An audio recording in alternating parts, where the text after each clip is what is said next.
High wind statement for counties in New York, Genesee, Niagara, Northern Erie, Orleans, and Wyoming.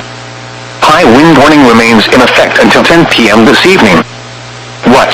Southwest winds 25 to 35 miles per hour with gusts up to 65 miles per hour expected.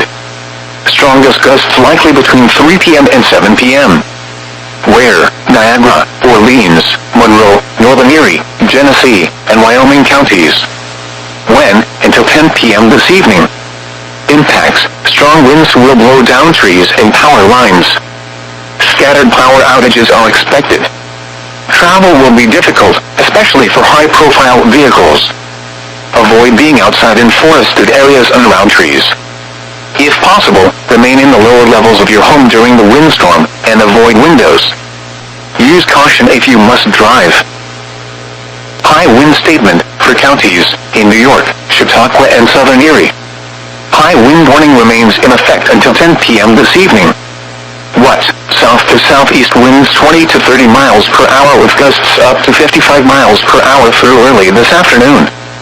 Southwest winds 25 to 35 miles per hour with gusts up to 60 miles per hour mid-afternoon through the early evening. Where? Chautauqua and Southern Erie counties. Strongest gusts will be downslope regions of the Chautauqua Ridge to the Lake Erie shoreline through early afternoon. Strongest gusts mid-afternoon through the evening hours will be region-wide. When? Until 10 p.m. this evening. Impacts: strong winds will blow down trees and power lines. Scattered power outages are expected. Travel will be difficult, especially for high-profile vehicles.